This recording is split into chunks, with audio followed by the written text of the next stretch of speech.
하나님 말씀 호세아 우리 1장 1절부터 좀 긴데요 11절까지 저 여러분들이 교독하도록 하겠습니다. 저 호세아 1장 1절부터 11절까지 저 여러분들이 한 절씩 교독하겠습니다. 제가 1절 읽겠습니다. 우시야와 요담과 아하스와 히스기야가 이어 유다 왕이 된 시대 곧 요아스의 아들 여로보암이 이스라엘 왕이 된 시대에 부엘이의 아들 호세아에게 임한 여호와의 말씀이니라. 여호와께서 처음 호세아에게 말씀하실 때 여호와께서 호세아에게 이르시되 너는 가서 음란한 여자를 맞이하여 음란한 자식들을 낳으라. 이 나라가 여호와를 떠나 크게 음란함이니라 하시니 이에 그가 가서 디블라임의 딸 고멜을 맞이하였더니 고멜이 임신하여 아들을 낳으매 여호와께서 호세아에게 이르시되 그의 이름은 이스르엘이라 하라. 조금 후에 내가 이스라엘의 피를 예후의 집에 갚으며 이스라엘 족속의 나라를 폐할 것임이니라. 그날에 내가 이스라엘 골짜기에서 이스라엘의 활을 꺾으리라 하시니라.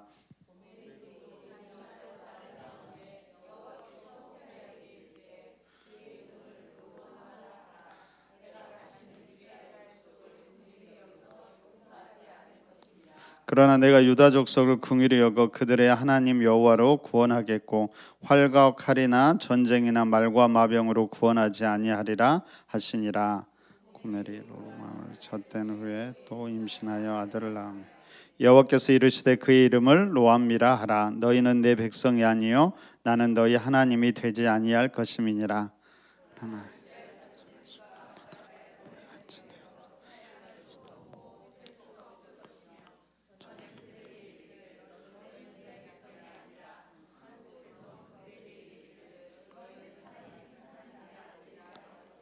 11절 함께 있습니다.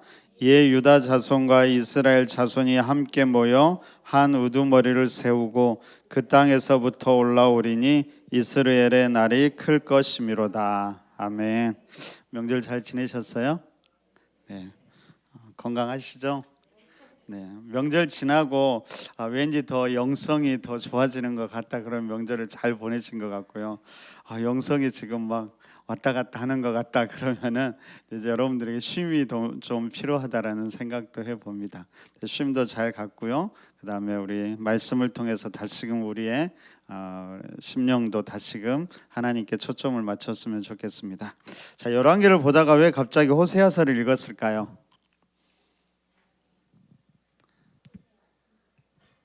열왕기 때와 또 이 선지자들이 밀접하게 관련되기 때문입니다. 그래서 한번 호세아서를 읽어봤어요.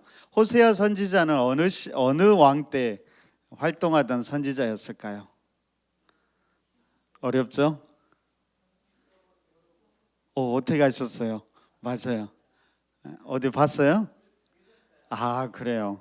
제일 앞에 있죠. 우시야와 요담과 아하스와 히스기야가 이어 유다 왕이 된 시대 곧 요아스의 아들 여로보암이 왕이 된 시대.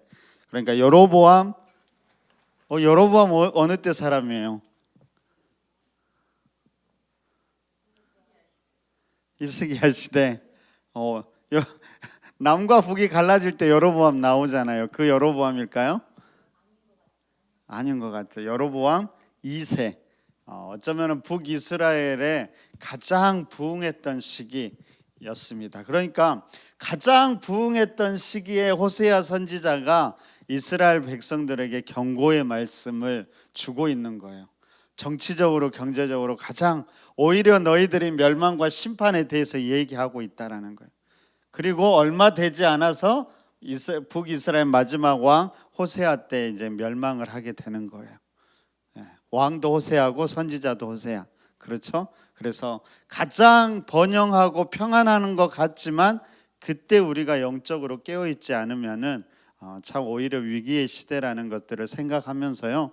오늘은 이제 열왕기하를 좀 우리가 보고 특별히 이제 열왕기하 9장부터 앞으로 우리가 묵상할 20장까지 난 거 17장까지 오늘은 간략하게 좀 살펴보도록 하겠습니다. 자, 열왕기하를 여러분들 한마디로 얘기하면 한 줄로 이야기하면 뭐라고 얘기할 수 있을까요? 열왕기하 어떤 책일까요? 권사님 뭐라고 얘기하고 싶으세요? 열왕기하 왕들 이야기. 그것도 훌륭합니다. 또 공주희 전도사님 뭐라고 하고 싶어요? 열왕기 한마디로. 북이스라엘?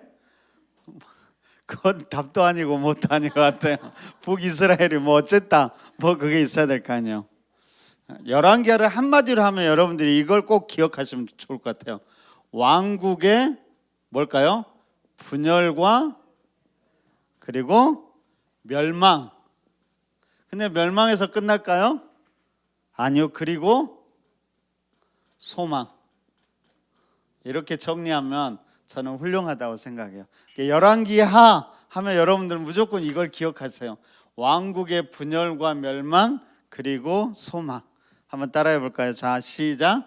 왕국의 분열과 멸망 그리고 소망. 자, 눈 감아 보세요. 자, 열왕기하 뭐라고요? 시작.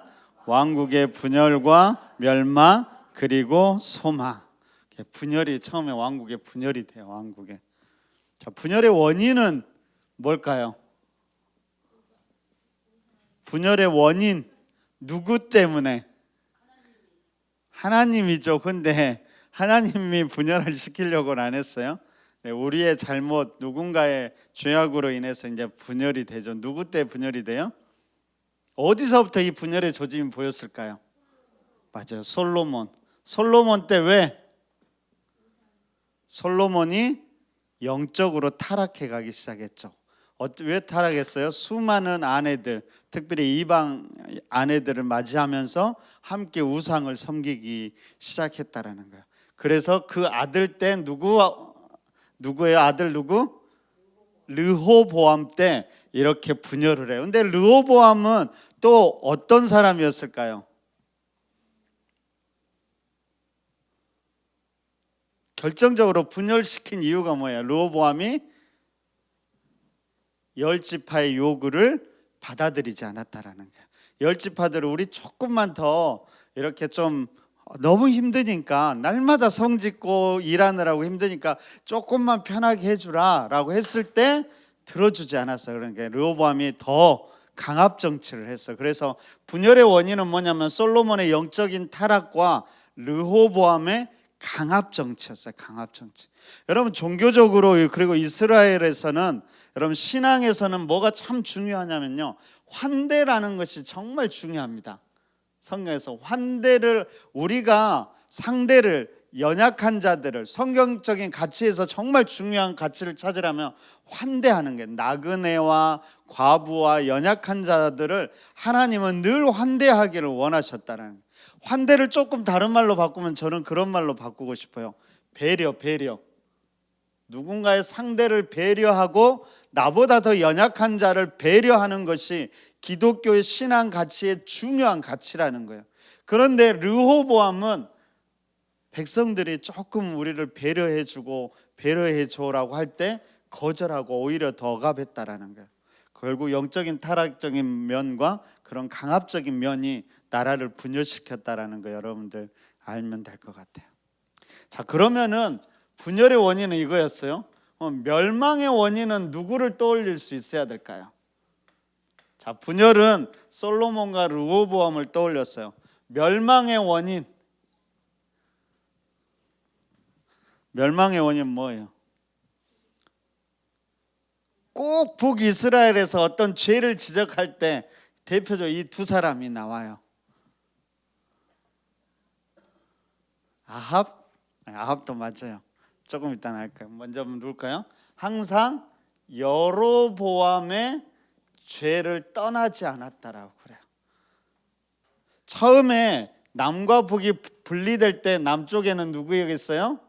르호보암. 북쪽에서는 여로보암인데 그 뒤로 계속 왕들에게 어떤 죄가 나올 때 뭐라고 얘기 나오냐면 여로보암의 죄를 떠나지 않았다라고 나와요. 성경 계속 여러분들이 묵상하면 그 이야기가 나올 거예요. 여로보암의 죄가 도대체 뭘까요?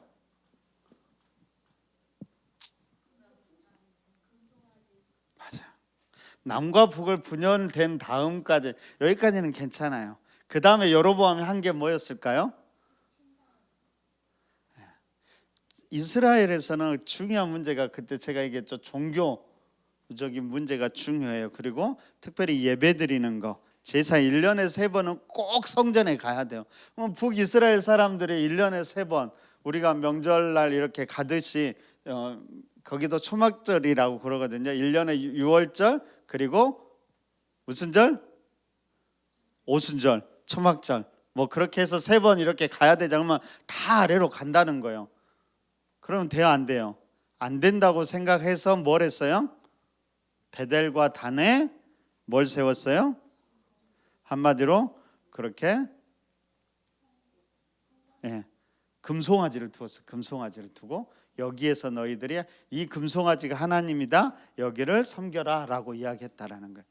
두 번째는 뭘까요? 이것만 있는 거 아니에요. 레위 자손이 아닌 일반 백성을 제사장으로 삼아요. 세 번째로 초막절이 언제냐면 7월 15일이에요. 그런데 북이스라엘에서 여로보암이 약간 날짜를 바꿔요. 우리나라하고 날짜가 같아서 고민이에요. 8월 15일에 한마디로 이때 한마디로 절기를 지키게 해요. 날짜를 마음대로 바꾸고 제사장이 아는 사람을 제사장으로 세우고 금송아지를 세워놓고 베델과 단에 여기에서 하나님을 예배하라고 했다라는 거예요. 한마디로 이야기하면 뭘까요?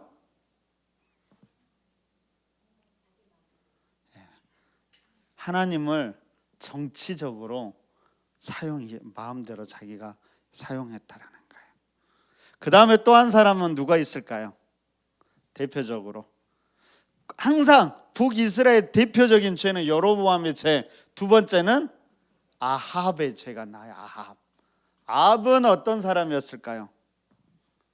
아합은 바알과 아세라 등의 우상들을 섬기는 거예요. 약간 달라. 여기는 금송아지를 세워놓고 여기에 하나님이라고 하고 여기에서 너희가 예배드리라고 했던 거고, 아합은 한마디로 다른 바알과 아세라라는 우상을 섬기게 했다라는 거예요. 누구를 통해서? 아내 이세벨을 통해서 이렇게 했다라는 거 기억하시고, 그리고 여기는 아합은 산당을 세웠어요.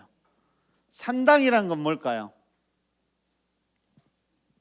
그냥 산에 여러 가지 예배 처소, 지역에 서울까지 오려면 너무 힘들어. 지방에서 막 여수에서 올려가면 너무 힘들어. 그래서 그냥 여수에다 산당이라는 걸 만들어서 여기서 예배할 수 있게 했다라는 거예요. 근데 이게 원래 산당 자체, 솔로몬도 일천번제를 드리는 것은 기브온 산당에서 드렸어요. 그런데 문제가 뭐였냐, 원래 이 산당은 사사시대부터 시작했는데 주로 우상들을 섬기는, 그래서 하나님을 섬기도 했지만 주로 우상들을 섬기면서 종교적인 혼합주의가 일어나게 됐다라는 거예요. 그래서 아합 때는 이렇게 우상들을, 아세라와 바알들 우상을 섬기게 하고 산당을 세움으로써 종교적인 혼합주의, 그리고 또 뭐가 있을까요? 욕심을 부리면서 일반 백성들을 잔인하게 대하고 죽이면서 그들의 것을 막 빼앗았다라는 거예요. 대표적인 사람이 누가 나와요? 나봇의 포도원이 나와요. 그래서 거짓 증인들을 세워서 나봇을 죽이고 그 포도원을 왕이 빼앗아 갔다라는 거예요. 이런 대표적인 애들이 종교적인 것뿐만 아니라 사회적으로 그런 태도들이 아마 이 북이스라엘의 대표적인 멸망의 원인이 되었다라는 거예요. 자, 여러분들은 여로보암의 죄와 아합의 죄를 항상 기억하셔야 돼요. 북이스라엘을 묵상하면서 그렇게 기억하시면 될 것 같습니다. 자, 당시 이스라엘의 정세는 어땠을까요? 여러분, 이스라엘은 항상 북쪽 메소포타미아 지역과 그 다음에 남쪽 애굽과의 관계를 잘 알아야 된다 그랬어요. 항상 이 이스라엘이 힘이 컸을 때는 그냥 자기들의 힘이 컸을 뿐만 아니라 주변 나라가 약해졌을 때예요. 그래서 열왕기 때는 주로 어떻게 되냐면 솔로몬 때까지는 힘의 공백기가 있었어요. 그러니까 힘 있는 나라가 없어. 이 위쪽에도 별로 힘 있는 나라가 없고 아래 애굽도 별로 아직 힘을 못 부리고 있어요. 그러니까 사울 이후에 다윗과 솔로몬 때는 이스라엘이 최전성기를 누렸다라는 거예요. 근데 솔로몬 이후에 점차로 북쪽에서 힘을 키우기 시작한 나라가 어떤 나라였어요? 아수르라는 나라가, 아시리아라는 나라가 점점 힘을 키우기 시작했어요. 그래서 결국에는 나중에 북이스라엘은 아시리아에 멸망당하게 돼요. 아시리아 다음으로 힘을 키운 민족은 누구였어요? 바벨론. 바벨론이 남유다를 멸망시켰다라는 거예요. 애굽은 계속 열왕기 때는 별로 힘을 못 써요. 그러니까 여러분들은 항상 아시리아, 바벨론을 기억하시면 돼. 북쪽에. 그러니까 항상 이스라엘 이 열왕기 시대에는 아시리아와 바벨론인데, 아시리아가 북이스라엘을 멸망시키고 바벨론이 남유다를 멸망시켰다. 그렇게 아시면 될 것 같습니다. 자, 분열과 멸망했어요. 하지만 뭐예요? 분열과 멸망해서 끝나요? 안 끝나요? 안 끝나요. 뭐예요? 소망이에요. 소망. 하나님이 지금 이스라엘을 무너뜨린 것은 완전히 무너뜨리기 위해서 무너뜨린 게 아니에요. 결국에는 뭐 하기 위해서? 새로운 시작을 하기 위해서, 새로운 소망을 주기 위해서 하고 있다라는 거예요.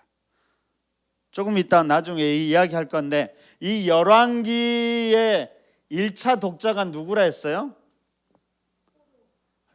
맞아요. 지금 포로로 잡혀간 백성들에게 지금 이 열왕기가 들려지는 거예요. 그러면 이들에게 하고 싶은 말이 뭐라고요?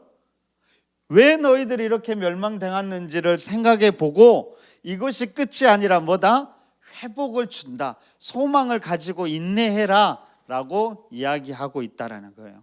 그래서 열왕기의 마지막은 뭘로 끝나냐면요, 여호야긴이라는 왕이, 포로로 붙잡혀갔던 왕이 회복되는 걸로 끝나는 거예요.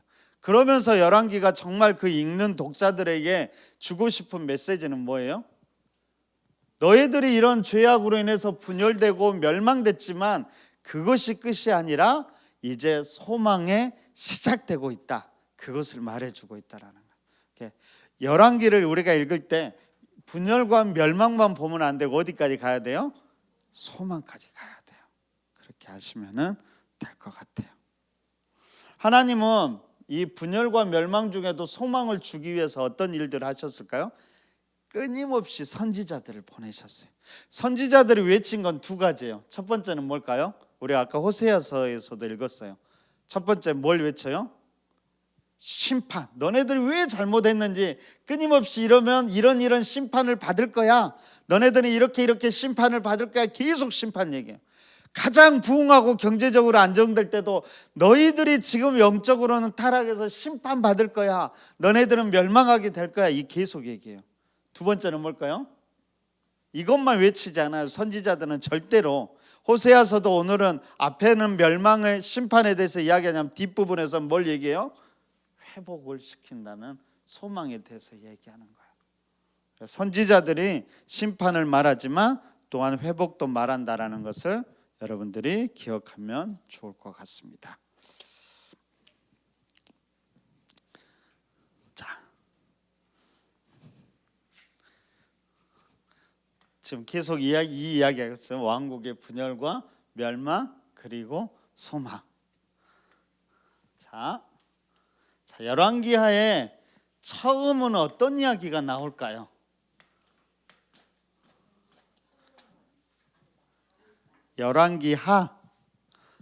열왕기하는 누구 이야기로 시작할까요?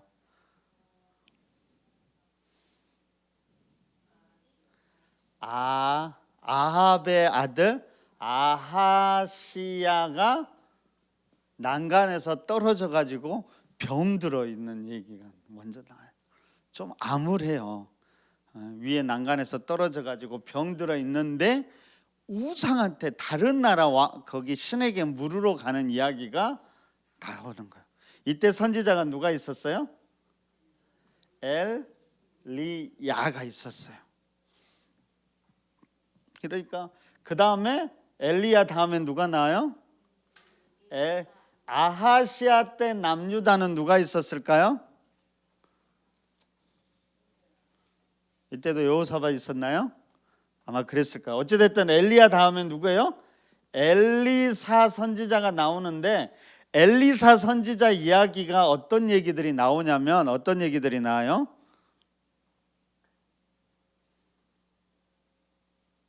한마디로 가뭄, 식량도 없고 굶주림, 이런 이야기들이 계속 나와요. 결국에 그러니까 이 열왕기하 초반에 어떤 이야기들이 계속 나오냐면 절망적인 현실에 대해서 계속 나와요. 그러니까 열왕기하 시작은 이런 절망적인 상황이 지금 시대적인 배경 속에 있는데 이것들을 어떻게 극복해 가느냐에 선지자들의 중요한 역할을 해요. 그러면서 선지자들 엘리야와 엘리사가 7가지 기적을 통해서 그런 절망적인 현실을 이겨나가는 것을 한마디로 이야기하고 있어요. 열왕기하 시작에서는 뭘 얘기하고 싶은 걸까요? 너희들이 이 절망적인 현실에서 극복할 수 있는 것은 너희 힘이 아니라 무엇으로 이겨나갈 수 있다라는 거예요? 하나님이 베풀어주는 은혜, 하나님의 역사, 그것을 통해서 너희들이 이런 절망적인 현실을 이겨나갈 수 있다라고 지금 열왕기하 시작은 보여주고 있는 거예요. 그러면 열왕기하 중간에서는 어떤 얘기를 하고 있을까요? 한마디로 이야기하면 계속 왕들이 어떤 얘기를 어떻게 해요? 왕들이 실패하는 얘기를 해요.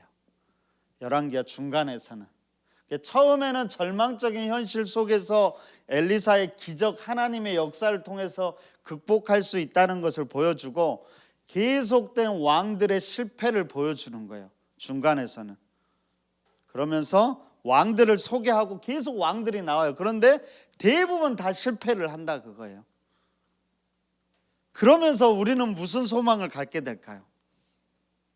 야, 이 왕도 좋은 왕인 줄 알았는데 결국에는 나쁘게 타락하고 이 왕도 타락하고 이 왕도 계속되는 왕들이 계속 반복돼요. 근데 이때 어떤 식으로 반복되냐면 다 비슷해요. 처음에 누구 시대 때 몇 살에 왕이 되었는가, 몇 년을 통치했는가, 어머니가 누군가, 그리고 마지막 총체적인 평가는 어떤 건가. 근데 대부분 북이스라엘의 왕들은 한 명도 좋은 평가를 못 받아요. 남유다도 대부분 다 좋지 않은 평가를 받아요. 결국에 열왕기는 이런 것들을 보여주면서 우리가 무엇을 두 가지를 해요. 첫째는 인간에게는 소망이 없구나 라는 걸 깨닫게 하고, 두 번째는 새로운 왕에 대한 소망을 갖게 한다라는 거예요. 이것이 누구까지 연결될까요? 예수 그리스도, 이상적인 왕 예수 그리스도. 인간으로는 안 되는구나, 인간의 왕으로는 결국에는 이렇게 죄로밖에 갈 수 없구나라면서 예수 그리스도를 소망하게 한다라는 겁니다. 그리고 마지막에 열왕기하 마지막은 아까 말했듯이 여호야긴이 회복되면서 새로운 시작에 대한 소망을 갖게 한다라는 거 여러분들이 기억하시면 좋을 것 같습니다. 자, 이 정도를 여러분들이 정리하시면 될 것 같아요. 열왕기하에 대해서. 자, 하나를 꼭 기억하세요. 왕국의 분열과 멸망 그리고 소망. 오늘은 이걸 꼭 기억하셔야 돼요. 그러면서 당시의 국제 정세는 아래쪽은 이제 애굽은 힘이 없고 위쪽에서 누구? 아시리아와 바벨론, 두 나라를 꼭 기억하셔야 돼요. 성경 기억하시면서 그 다음에 세 번째는 뭐예요? 멸망으로 가고 있지만 그것은 완전한 멸망이 아니라 새로운 시작을 위한 멸망이라는 거 기억하시면 될 것 같고, 열왕기하의 시작은, 여기 시작은 사실은 열왕기의 시작은 사사기부터 시작해요. 결국에는 누가 왕이냐의 문제예요. 누가 왕. 하나님 나라의 왕은 누구예요? 하나님인데 사람이 자기를 왕으로 삼아서 자꾸 인간을 왕으로 삼아요. 그래서 자기가 왕이라고 주장하기 시작하면서 이제 사실은 이게 시작하는 거예요. 그래도 아름다운 믿음의 모습을 보인 여인이 룻이라는 여인이 있었어요. 그렇죠? 그 다음에 사무엘 상은 누구 이야기예요? 사무엘과 초대왕 누구예요? 사울의 이야기. 사무엘 하는 누구예요? 다윗의 이야기. 물론 이제 사무엘도 있고 사무엘, 다윗. 그다음에 열왕기상 1장부터 몇 장까지일까요? 1장부터 11장까지는 누구 이야기일까요? 솔로몬 이야기. 여기까지는 단일 왕국, 통일 왕국이라고 그래요. 그러니까 사울, 다윗, 솔로몬 때까지는 통일 왕국이라고 그래요. 사울이 몇 년 통치했을까요? 40년. 다윗이 몇 년 통치했을까요? 40년. 솔로몬 몇 년? 40년. 성경에서 무조건 그냥 40 하면 돼요. 40. 40. 노아의 홍수도 뭐 하면 40 다 하면 돼요. 40 하면 돼요. 40이 그래서 이 40이라는 숫자가 중요해서요. 예전에 목적이 이끄는 사람 있잖아요. 며칠간에요? 40일간 하는 거예요. 40이 뭔가 이 기적을 일으키는 뭐 변화의 시간이라고 해서 그렇다고 합니다. 네, 어쨌든 40일. 솔로몬, 사울, 다윗, 솔로몬이에요. 그런데 솔로몬 아들 때 분열이 된 것이 여기 왕상 12장부터 이제 분열이 되는 거예요. 그래서 분열 왕국이 되는데 자, 4등분으로 나눈다고 그랬죠? 4등분. 그다음에 왕상 12장부터 16장까지는 이제 막 분열됐잖아요. 그래서 초대 왕들이 서로 경쟁하는 거예요. 그러면서 북쪽에선 누구? 르호보암 여자 여로보암, 남쪽에는 르호보암이 나누어져서 서로 이렇게 경쟁했다라는 거예요. 그래서 초대 왕들과 경쟁 이야기예요.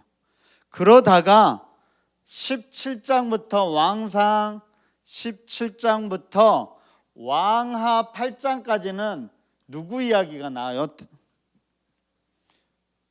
이때의 이름을 뭐라고 그래요? 남북이 갑자기 친해졌어요. 화해 시대라고. 화해. 처음에는 초대 왕들이 나누어서 경쟁했는데 그 다음엔 남북이 화해했어요. 화해하는데 중요한 인물들 북왕국의 누구? 아합과 남왕국의 누구? 여호사밧이 서로 친하게 지내면서 사돈 관계도 맺고 그러면서 서로 친하게 됐다라는 거예요. 이때 선지자들이 누가 있을까요? 이때 엘리야와 엘리사 선지자가 활동을 해요. 어찌됐든 여러분 아합과 여호사밧을 기억하시면 될 것 같아요. 그러다가 이 아합이 너무 아까 말했잖아요. 아합이 너무 죄를 지어요. 그래서 하나님이 아합의 가문을 심판하기 위해서 누구를 보내요? 예후라는 선지자 그다음에 군대 장관을 보내요. 그러면서 예후가 아합 가문들을 다 죽여버려요. 그러면서 이건 남북이 화해했다가 이제는 어떻게 해요? 남북이 단절되는 시대. 그래서 북이스라엘은 대표적으로 예후가 있었고 남유다에서는 누가 있었어요? 아달랴, 아합의 딸 아달랴가 다 죽여버려요. 그러면서 남북이 경쟁 시대. 그 다음에 네 번째는 이때가 18장이죠. 남북 경쟁 시대는 왕하 9장부터 14장까지요. 9장부터 14장. 그리고 15장부터 17장까지. 17장은 여기가 끝나잖아요. 어떤 일이 있어요? 17장은? 17장은 어떤 누구 왕? 우리가 처음 읽었어요. 오늘 본문. 호세아 선지자 말고 왕. 북이스라엘이 멸망당해요. 어떤 나라에 멸망당해요? 그래요. 아시리아. 위쪽은 나라가 아시리아가 가는데 아시리아에 멸망당한다. 그래서 아시리아 전성기 북이스라엘 멸망 시기에. 그리고 18장부터는 이제 남유다만 존재해요. 마지막 25장까지. 18장의 시작은 누구예요? 북이스라엘 멸망당했을 때 왕은 아주 유명한 왕 누구였어요? 히스기야 왕이 있었어요. 히스기야 왕. 그러니까 남북의 초대 왕들이 있어서 경쟁하는 시대. 그러다가 친해졌어. 결혼했어요. 결혼하다가 이혼했어. 남북이 분열됐어. 그러다가 한쪽이 죽었어요. 이렇게 된다라는 거예요. 자, 오늘 이제 이번 주에 우리가 공부할 곳은 어딜까요?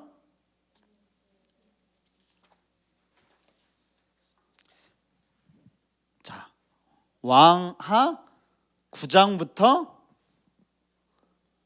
2주 동안은 17장까지 가는 거야. 왕하 9장부터 17장. 자, 그러면은 9장부터 17장은 어디에 들어있어? 지금 여기에서.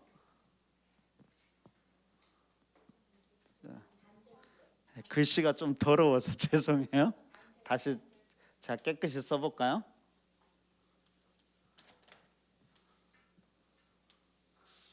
자, 이거 닦고 있을 때 옆에 사람 보면서 피곤하시죠? 힘내세요. 인사하세요.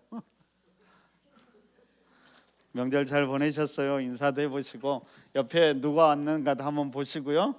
예.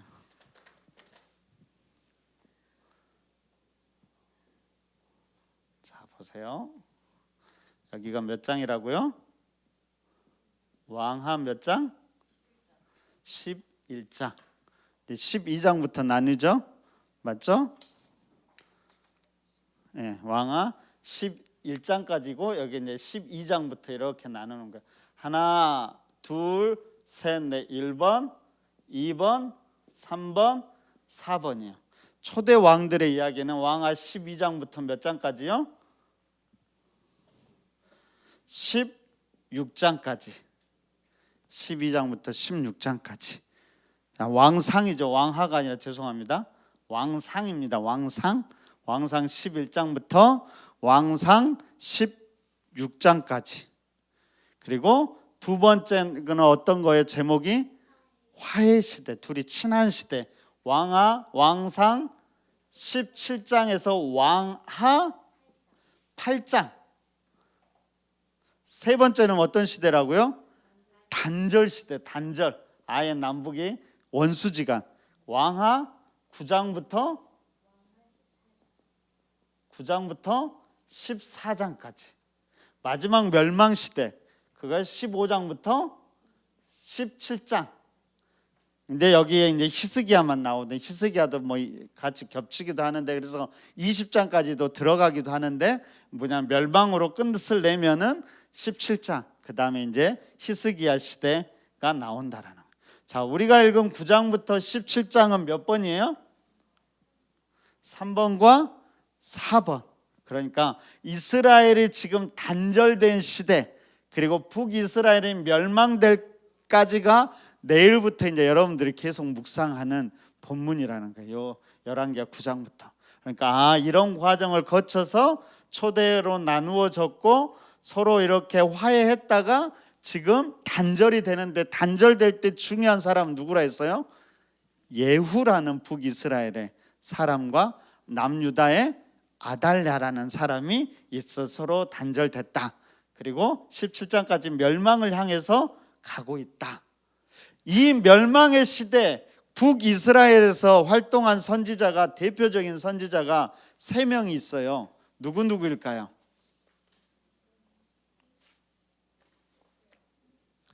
요나, 아모스, 호세아.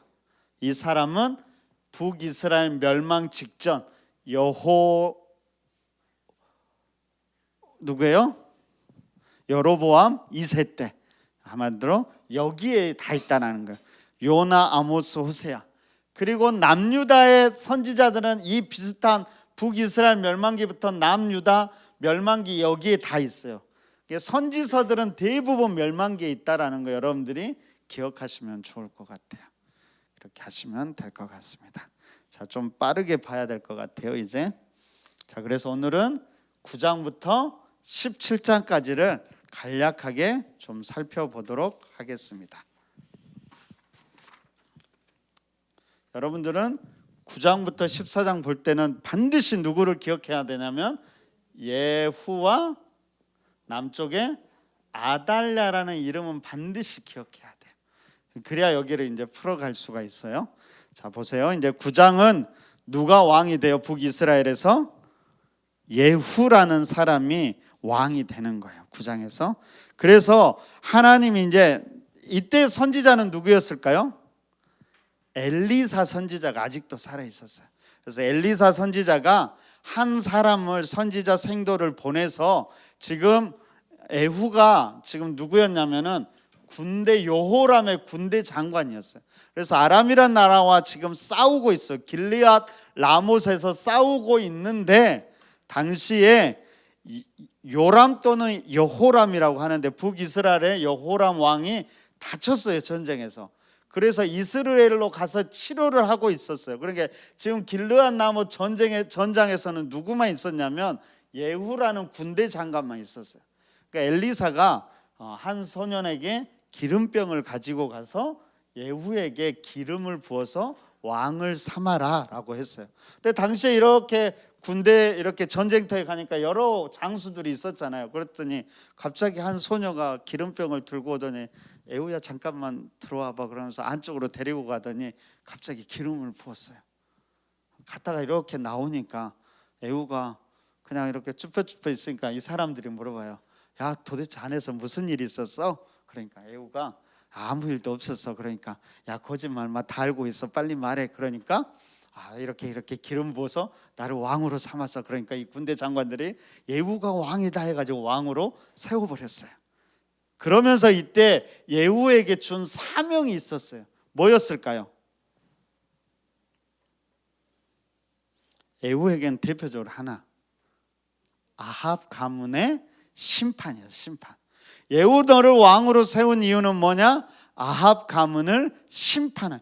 아합이 너무 죄를 이렇게 우상을 하고 죄를 지으니까 아합 가문을 심판하기 위해서 예후를 세웠다라는 거예요. 그러니까 예후는 왕에 대해서 한 일이 뭐였을까요? 아합 가문을 다 심판하고 죽이는 일을 해요. 그러니까 9장에서는 이제 왕이 되자 제일 먼저 이제 여기에 있다가 예후가 이스라엘로 요람을 찾으러 가요. 요람에게 가니까는 요람이 정찰병 이렇게 파수꾼이 누가 옵니다. 그러니까 그래 한번 정찰병을 보내라 그랬더니 정찰병이 너는 평안이냐 뭐냐 그러니까 예후가 뭐라면 너 죽기 싫으면 내 뒤로 따라와 그러니까 안 돌아가고 따라갔어요. 여기서 또 보냈어요. 한 명을 더 보냈어요. 그래서 너는 평안이냐 뭐냐 그러니까 너도 죽기 싫으면 내 뒤에 따라와 그러니까 또 따라왔어요. 이게 안 되겠다 해서 요람이 나왔어요. 그랬더니 예후가 가서 요람이 또 물어봐요. 평안이냐? 그 말은 무슨 말일까요? 너 내 편이냐? 적이냐? 좋은 일로 오냐? 나쁜 일로 오냐? 그러니까 예후가 지금 평안하겠냐? 너네 집 아람 너네 집안 때문에 모두가 다 고통당하고 있는데 그러니까 예후가 반역이다 소리치니까 예후가 죽였다는 거예요. 쫓아나가서. 근데 마침 거기에 누가 와 있었어요? 아하시아가 남유다에 아하시아가 병문안을 왔어요. 괜히 왔다가 아하시아도 죽었어요. 그래서 죽이고 나서 어디로 갔을까요? 이제 아합의 아내 이세벨을 죽이러 가요. 그래서 이세벨은 근데 뭐 하고 있었을까요? 성경을 보면 화장을 하고 있었대요. 대단한 여인인 것 같아요. 그래서 화장 예쁘게 머리도 꾸미고 있고 화장도 하고 있으니까 예후가 갔어요.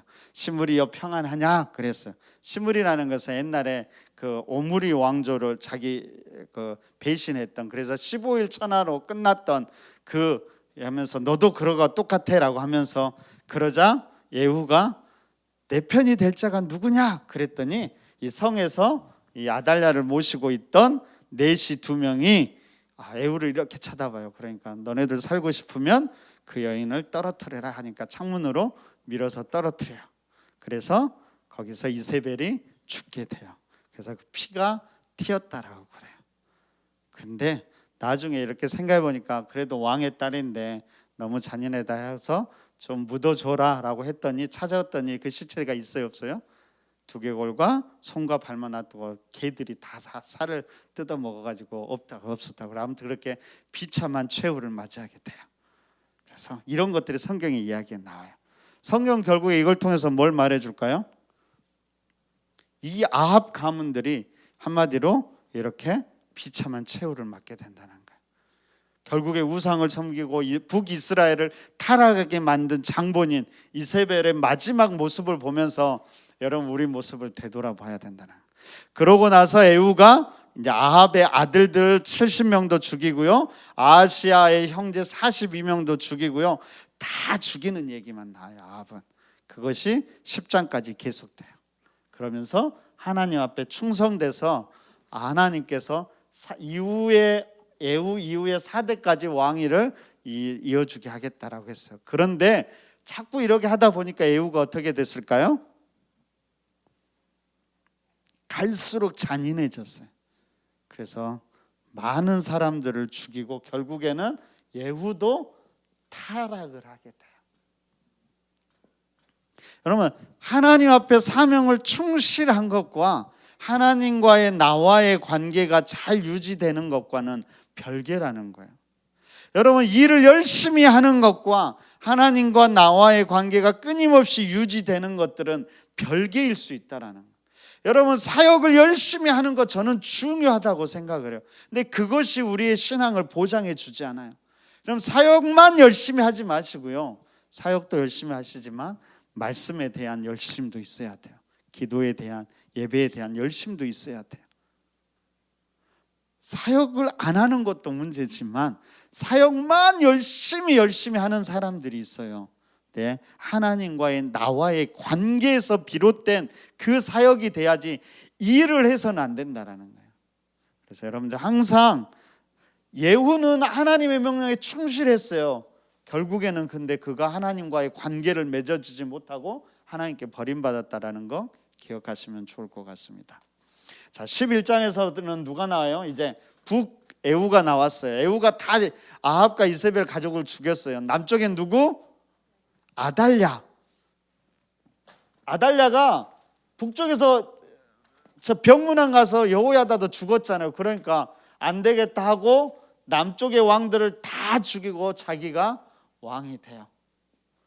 그래서 왕자들을 다 죽여요. 이때 유일하게 살아남은 왕이 하나 있었어요. 왕자가 누구였을까요? 누구? 요아스라는 아기가 누가 숨겨줬을까요?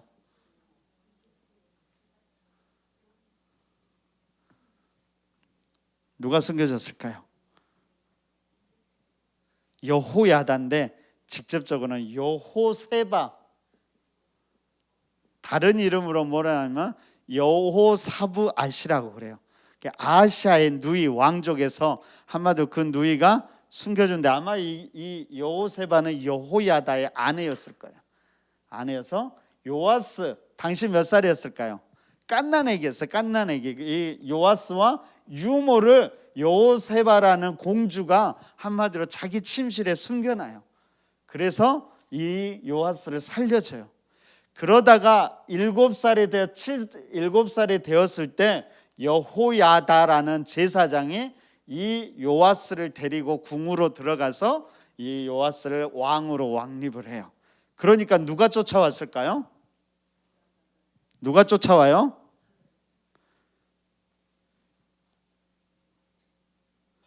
거기 아달랴가 얼른 쫓아왔을 거 아니에요. 그러면서 아달랴가 내가 왕인데 네가 어떻게 그러냐 그러니까 여호야다가 아달랴를 죽이라고 그래요.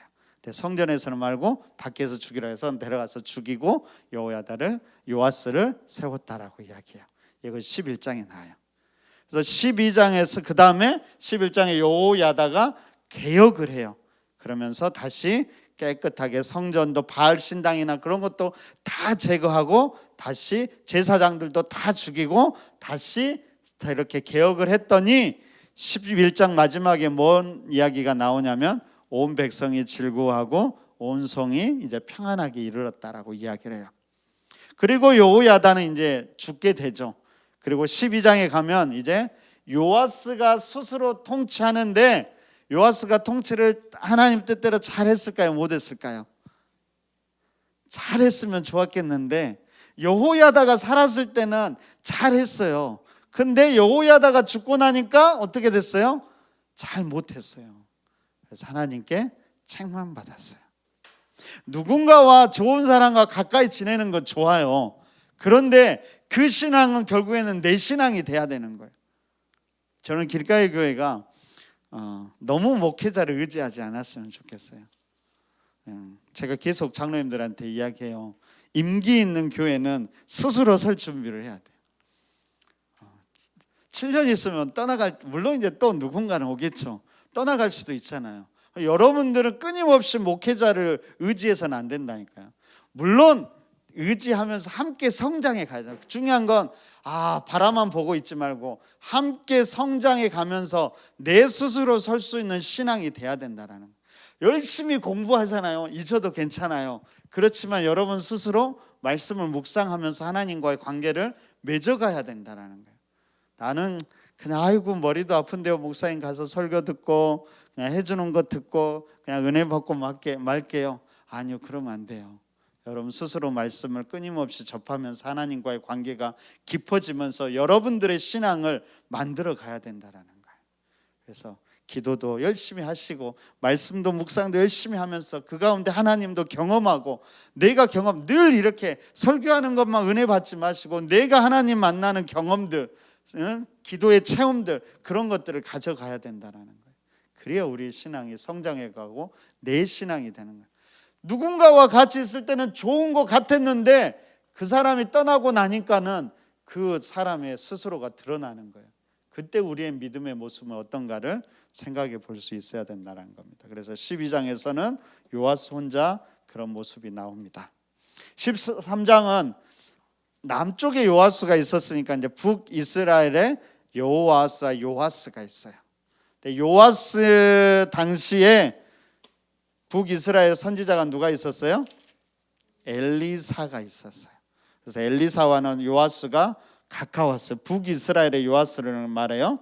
그러면서 북이스라엘의 요아스와 엘리사가 이제 관계 속에서 이렇게 나오는데, 엘리사가 죽을 때가 된 거예요. 그러면서 마지막으로 이제 이 요아스에게 축복해 주기 위해서 활을 가져오라고 그래요. 그래서 활을 쏘십시오. 그러니까 활을 이렇게 쐈어요. 동쪽 창문에다. 그리고 땅을 치십시오. 그래서 엘리사는 한 6번 치기를 바랬어요. 이건 아람을 향한 활이라고 그랬으니까 아람을 한마디로 공격하고 치는 거였어요. 그런데 3번만 치니까는 3번만 이기고 나머지는 못 이깁니다 라고 얘기하고 엘리사가 사라졌다라는 거예요. 결국 그 엘리사가 떠나가자 요아스도 결국에는 타락을 하게 돼요. 그러니까 중요한 건 뭐예요? 우리의 신앙을 지켜갈 수 있어야 된다라는 거예요. 그리고 14장에 가면 여로보암 2세 이야기가 나와요. 지금 단절 시기는 누구까지 가냐면 여로보암 2세까지요. 여로보암 2세 때는 가장 부흥했던 시기예요. 경제적으로, 정치적으로. 근데 영적으로는 이제 문제가 생기기 시작했어요.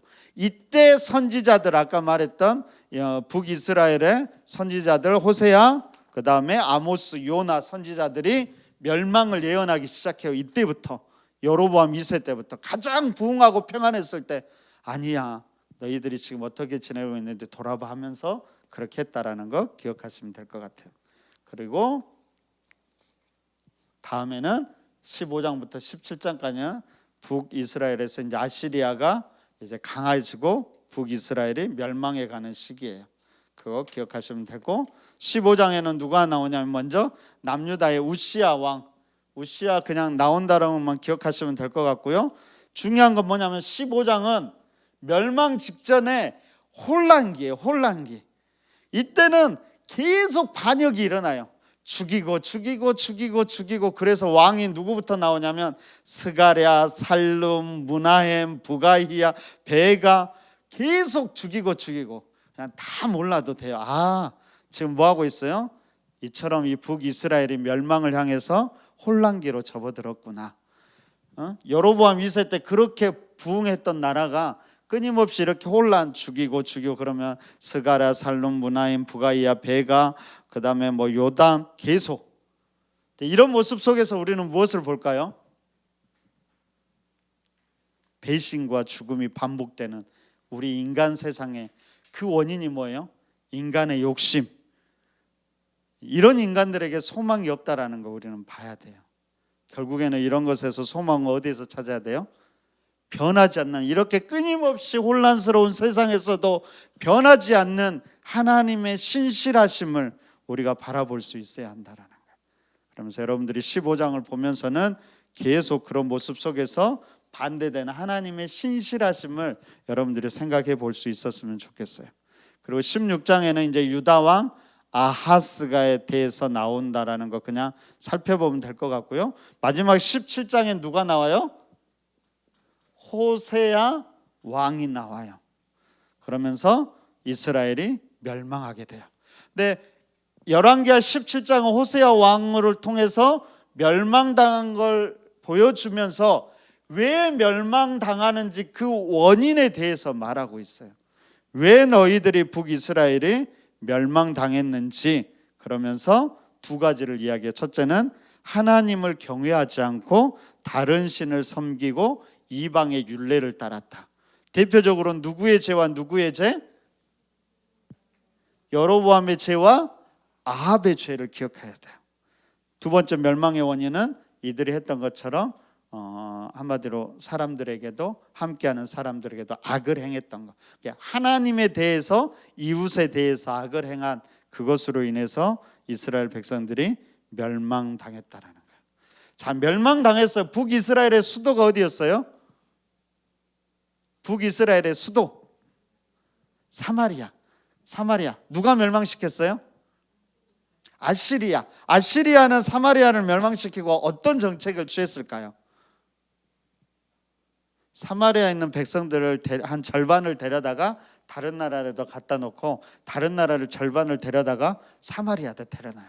결국은 어떻게 됐을까요? 혼합됐어요. 혼합. 이때부터 이제 북이스라엘 멸망되면서 사마리아는 혼합됐어요. 이때부터 남유다는 사마리아를 동족으로 취급하지 않아요. 너네들은 순수한 혈통을 잃어버렸다라고 해서 사마리아는 혼합주의를 대표해요. 그래서 예수님 시대까지 사마리아는 상종도 안 해요. 그래서 왜? 혼합주의로 혼합됐으니까. 남유다는 바벨론에 잡혀가지만 혼합주의가 아니었어요. 리더자들이 바벨론에 다 잡혀갔다가 다시 돌아와요. 그러면서 자기들은 웃기는 거죠. 사실은 본인들은 순수하다라고 얘기하고요, 북이스라엘은 혼합됐다고 해서 예수님 당시에 사마리아를 절대 거쳐지 않았다는 거, 그런 것들도 이때 이렇게 되었다라는 거 아시면 될 것 같습니다.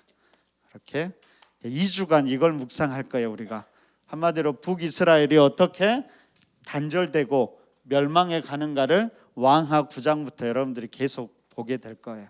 그러면서 중요한 건 뭘까요? 자, 이런 이야기들이 누구에게 들려줬다고요? 포로기, 가장 절망스럽고 고난 속에 있는 백성들에게 지금 이런 왕하 이야기가 들려졌다라는 거예요. 결국에는 이런 이야기를 들려주신 하나님의 목적은 뭘까요? 왜 너희들에게 이런 고난이 왔는지를 잊지 말으라는 거죠. 왜? 우리의 죄 때문에. 죄의 근본은 하나님이 아니라 다른 우상들을 섬기고 끊임없이 하나님의 뜻대로 하나님의 말씀대로 실천하지 않는 것. 그렇지만 두 번째는 뭐예요? 이게 끝이 아니다. 인간으로는 안 된다. 새로운 왕에 대한 소망을 가져라. 그가 누구다? 예수 그리스도를 통해서 너희들이 다시 회복될 것이다.